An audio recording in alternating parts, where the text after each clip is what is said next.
All right, folks, let's talk about the TikTok ban. One of those rare moments where the U.S. government actually agrees on something. And by rare, I mean almost mythical, like Bigfoot or a functioning DMV. This isn't your typical partisan slap fight. It's about as close to unanimous as Washington gets. The ban sailed through Congress, Biden signed it, and the Supreme Court gave it a big old thumbs up. All three branches of the government came together and decided, yep, TikTok's gotta go. Truly heartwarming unity, if only it wasn't about taking away your dance videos and life hacks. But let's get personal. How does this mess impact you? Have you been scrolling TikTok wondering why it suddenly went? Are you a small business owner now Googling how to advertise without trends? Or maybe you're a creator wondering which platform to flee to next. And beyond that, what does this all say about the digital freedoms we've gotten used to? Don't worry, we'll break it all down, so grab a snack because unlike TikTok, this conversation isn't going anywhere. So let's start with the facts. Meantime, TikTok, as we say, is on the clock. President-elect Donald Trump says he would most likely issue a 90-day extension to avoid a national ban as he is set to take office on Monday. This comes shortly after the Biden administration released a statement addressing the app's threat to go dark, calling it a stunt. Earlier this week, the Supreme Court voted to uphold the law that would shut the app down, set to take effect tomorrow unless TikTok's China-based parent company agrees to sell the company before then. Now, at this point, TikTok's future was still hanging by a thread, like a bad internet connection on dial-up. President-elect Trump was saying that he was thinking about a 90-day extension to delay the app's national ban. Legally, he can do this under a bipartisan law passed last year, but only if there's significant progress towards selling the company. Spoiler alert, there's no progress, not a shred. Businesses relying on TikTok are left doing what they do best, dancing in uncertainty. Meanwhile, Trump has been hyping up TikTok's popularity, especially his own following, but also hedging like a contestant on Deal or No Deal. Even if he gives that extension, companies working with TikTok could still get slapped with penalties unless Uncle Sam waves a magic wand of legal clarity. Now, this all comes after the Biden administration pulled a classic not my problem move. Biden signed the law in April, talking up national security and data privacy like it was a campaign ad, but then decided enforcing it was the job of the next guy, Trump. Karine Jean-Pierre, Biden's press secretary, brushed off TikTok's "will go dark" warning, calling it a stunt. Meanwhile, critics are saying, what's the plan, Joe? Turns out there wasn't one, other than passing the hot potato to Trump. Now, let's not forget how this mess got rolling. Congress passed a law to ban TikTok with a landslide 405 votes in the House and nearly unanimous support in the Senate. Lawmakers from both parties agreed for once, fueled by fears of TikTok's ties to ByteDance, its parent company in China. Then the Supreme Court chimed in with a unanimous 9-0 decision. That's right, all 9 justices agreed. If that's not a mic drop moment, I don't know what is.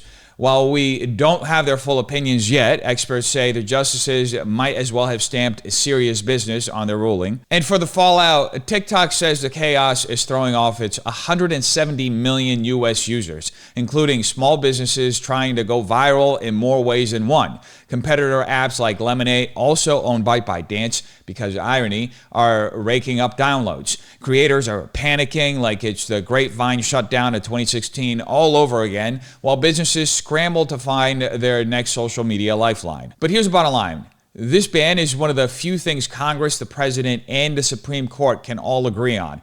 But let's not pretend this isn't complicated. What happens to digital freedoms, data privacy, the future of cat videos? Trump's potential 90-day extension could buy TikTok some time, but let's face it, this drama is far from over. Right now, TikTok greets users across the country with that message right there. It explains the official ban of the app that went into effect. It goes into effect really in less than an hour. But right now, users in the U.S. cannot access the app at all. And shortly after that warning, TikTok officially went dark in the United States. But what does this actually mean? And what drove all 3 branches of the U.S. government to unite behind such decisive action? At its core, the TikTok ban centers around one key issue: national security. The concern lies with TikTok's parent company, ByteDance, which is based in China. Under Chinese law, companies are legally required to share data with the government if requested. This raises a critical question. Could ByteDance be compelled to hand over sensitive user information, such as location data, search history, and user preferences? National security experts argue that this isn't mere speculation. They cite China's documented history of leveraging technology for surveillance and influence as a legitimate reason for concern. Supporters of the ban argue that TikTok is more than a fun app. It's a potential tool for foreign influence and even espionage. Lawmakers like Senator Josh Hawley have called TikTok a Trojan horse, suggesting it could allow the Chinese government to access personal information on millions of Americans. According to statements made in congressional hearings, they fear this data could be weaponized for propaganda, targeted disinformation, or even cyber warfare.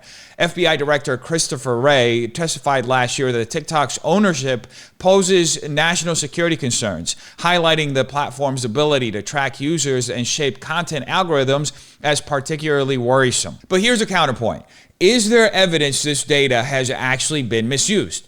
Critics of the ban argue that the fear is largely hypothetical. As some cybersecurity analysts have noted, while ByteDance could technically be compelled to share data, there's no public evidence that it has done so, or that it would use data in ways harmful to Americans. In fact, TikTok has repeatedly denied these allegations, emphasizing its commitment to protecting user data. According to a statement released by the company, TikTok stores U.S. user data on servers located in the United States and Singapore, not China. They've even partnered with Oracle to oversee their data management, aiming to reassure skeptics about their security practices. Then there's the elephant in the room. How is TikTok's data collection any different from that of US-based platforms like Facebook or Google? Critics point out that these companies also collect massive amounts of user information, arguably even more invasive data, without facing bans. Facebook, for example, was fined $5 billion by the Federal Trade Commission in 2019 for mishandling user data. So if the issue is privacy and data misuse, why is TikTok being singled out? Some argue it's not about privacy at all, it's about geopolitics. According to technology policy experts, the ban reflects growing U.S.-China tensions more than it does specific risks posed by the app. Now, one of the biggest ripple effects of the TikTok ban is the impact on small businesses and the broader digital economy. While the focus has been on national security, we can't ignore the economic fallout. TikTok wasn't just an app for entertainment. For many small businesses, it was a lifeline. And to understand why, we have to look at TikTok's algorithm, which was uniquely powerful at connecting brands with niche audiences.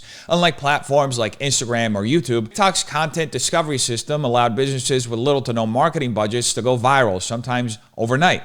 According to TikTok's own reports, small business owners have consistently highlighted the platform's ability to generate leads and drive sales at a fraction of the cost of traditional advertising. For example, a small skincare brand or local coffee shop could post a single video and reach millions of potential customers, something nearly impossible on more established pay-to-play platforms like Facebook. Now, with TikTok banned, these businesses face a difficult choice. They can try to replicate their success on platforms like Instagram or YouTube, but the problem is that these alternatives are often more expensive and less effective. Instagram, for instance, heavily favors paid ads, making organic reach a challenge for smaller players. And YouTube requires more effort and resources to create high-quality, long-form video content, which isn't feasible for everyone. The loss of TikTok means these businesses are losing access to one of the most affordable and effective tools for growth. According to marketing experts interviewed by CNN, this disruption could force small businesses to scale back or in some cases shut down entirely. Then there's the human cost. TikTok's ban doesn't just affect businesses, it affects creators and employees as well. TikTok employs thousands of people in the United States, from engineers to marketing specialists, and their jobs are now in jeopardy. Add to that the millions of creators who rely on the platform for their income. Many of these creators aren't just influencers, they're small business owners in their own right, selling products, services, and content directly to their audiences. According to a study conducted by the Creator Economy Council, TikTok has been instrumental in helping creators earn a living without needing massive followings. Losing the platform means losing that revenue stream, and for some, it could mean starting over from scratch. But the effects don't stop there. The TikTok ban sets a significant precedent for how the U.S. handles foreign-owned tech companies. According to policy analysts, this decision could discourage foreign investment in the United States tech market. If companies see that their platforms can be banned over geopolitical tensions, they may think twice before entering or expanding into the U.S. market. This could lead to reduced competition, which might ultimately hurt innovation. As Richard Greenfield, a prominent tech analyst, noted in a recent interview, the TikTok ban sends a clear message, but it also creates uncertainty for any company not based in the U.S. What's stopping the government from targeting other platforms next? And this isn't just about tech companies from China. The precedent could extend to any foreign-owned platform that becomes too popular or politically contentious. If the government's argument is that foreign ownership equals risk, where does it stop? Does this logic apply to other global platforms like Spotify or Samsung?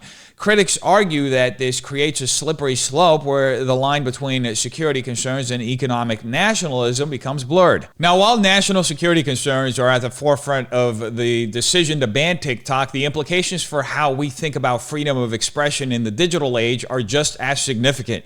TikTok wasn't just a platform for dances and memes, it became a vital space for political discourse, activism, and cultural expression.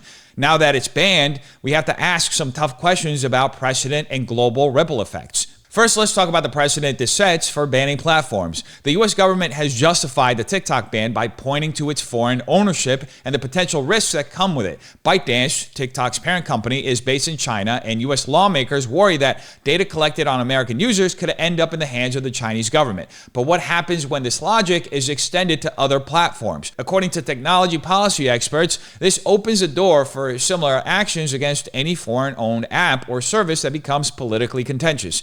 Today it's TikTok, tomorrow it could be Spotify, which is based in Sweden, or Zoom, which has ties to China. This is where free speech comes into play. The American Civil Liberties Union has already raised concerns, arguing that banning TikTok restricts a vital platform for expression.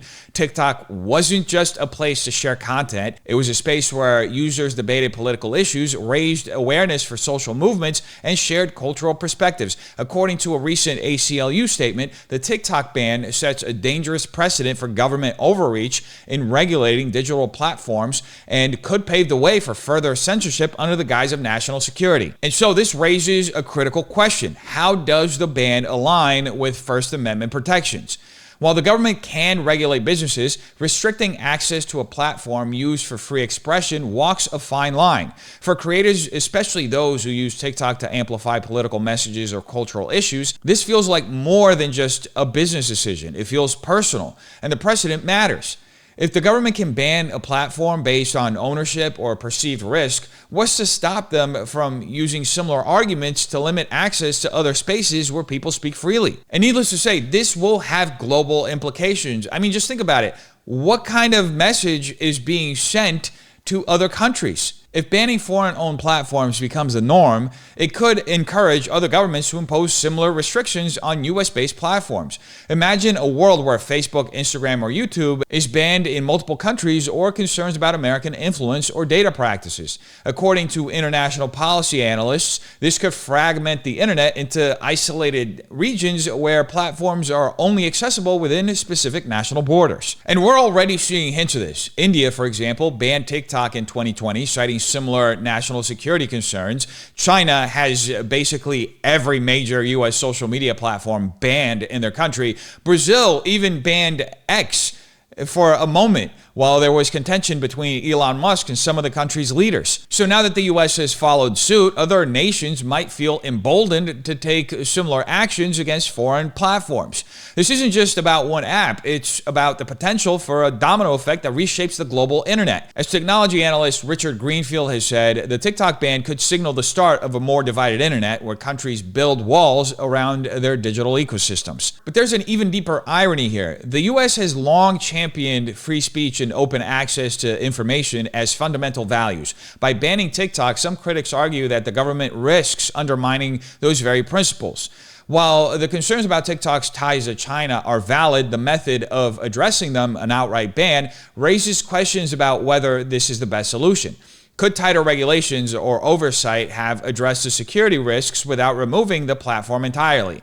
These are questions we'll have to grapple with as we navigate the fallout. Now, I think it's also important to mention how TikTok's biggest competitors like Meta, YouTube, and even Snapchat played a behind-the-scenes role in pushing for the TikTok ban. While the U.S. government framed this as a national security issue, there's no denying that corporate lobbying and competitive interests were definitely at play. Meta, the parent company of Facebook and Instagram, has been at the forefront of lobbying efforts. According to reports, Meta spent a staggering $7.6 million on lobbying in the first quarter of 2024 alone.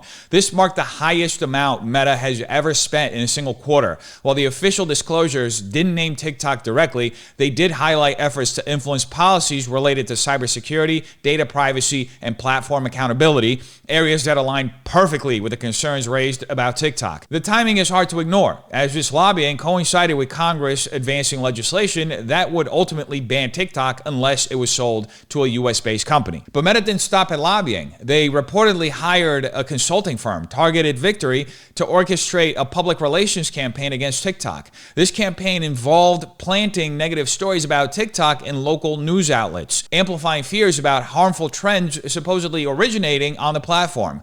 One particularly infamous example was a devious licks trend, which involved students stealing or vandalizing school property.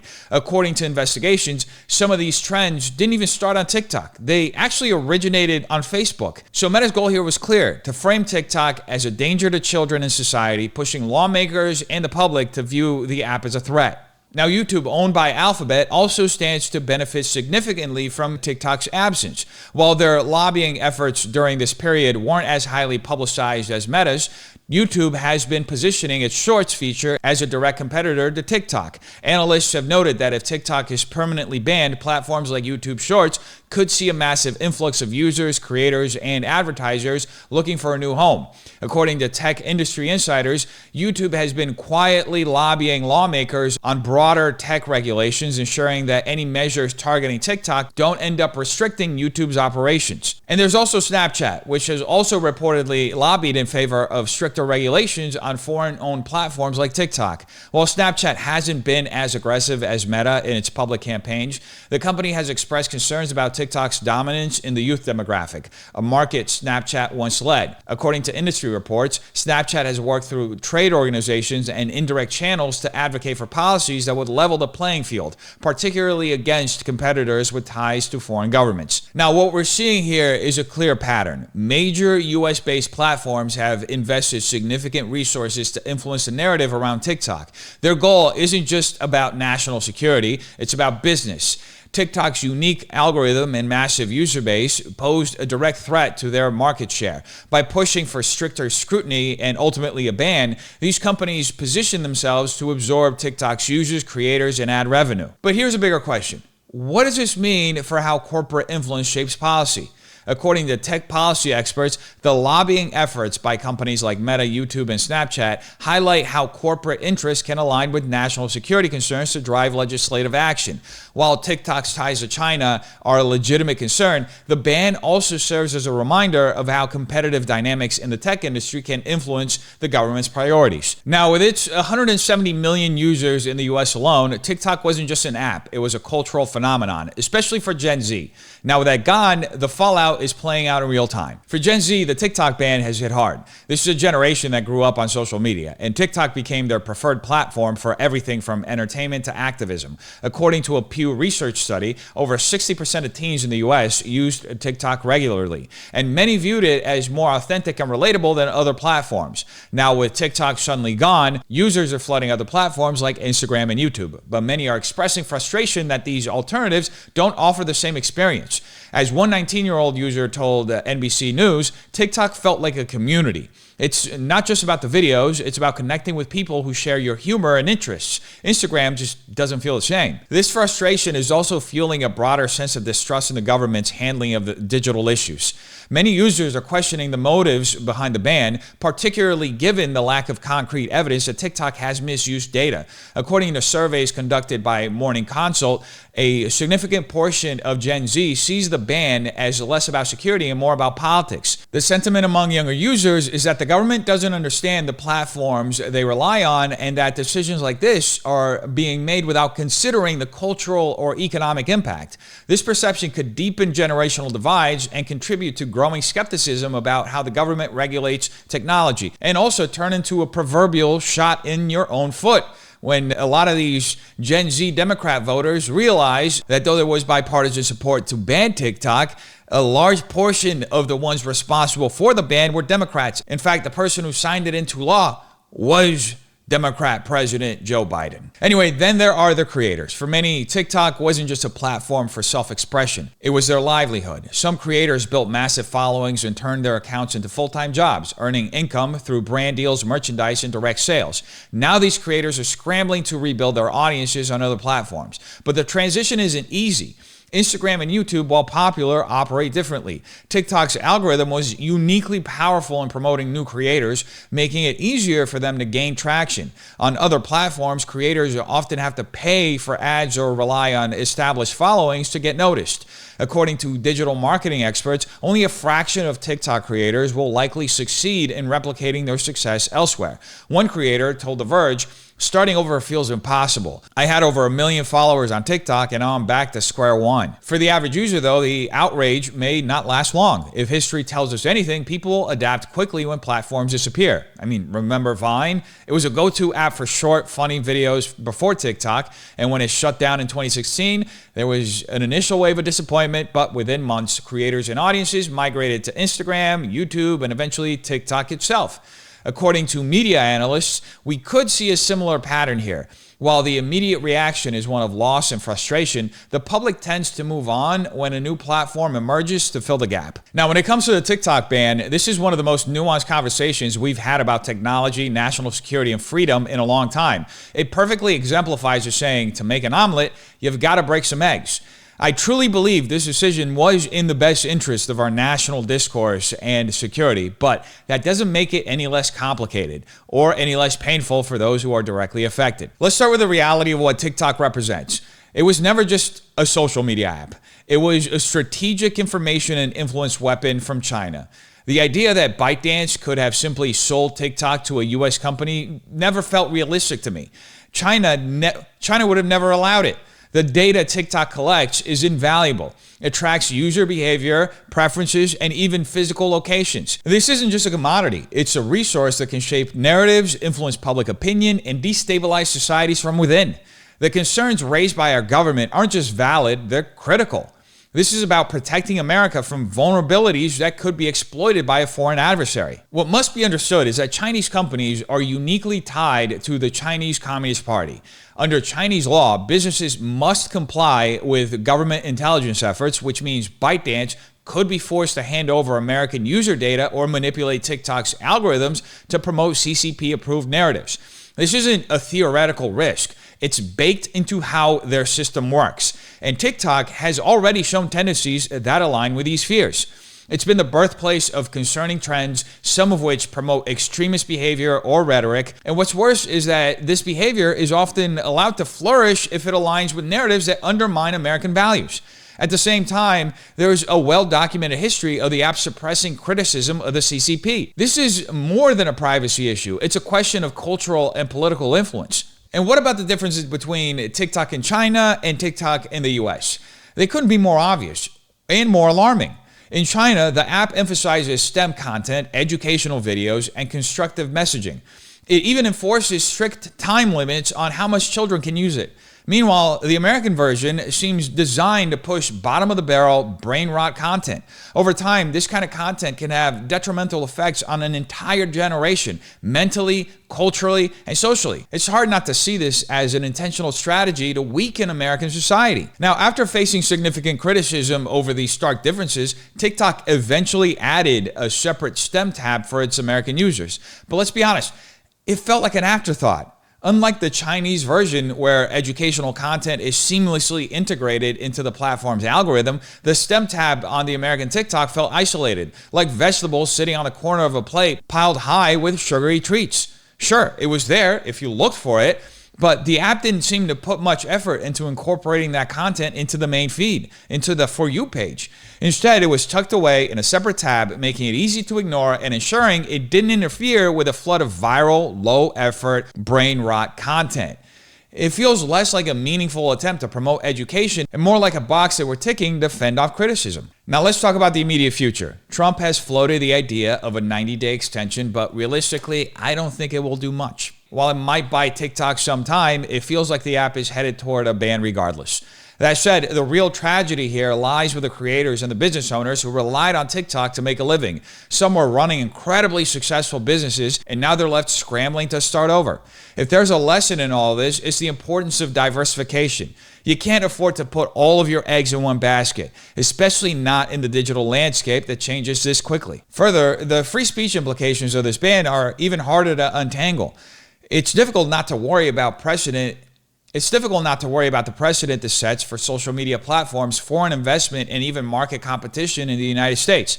While the Supreme Court upheld the law signaling the legality, we have to ask what this means for the future. Will other platforms face similar scrutiny? And how do we ensure that this doesn't open the door to broader restrictions on digital expression?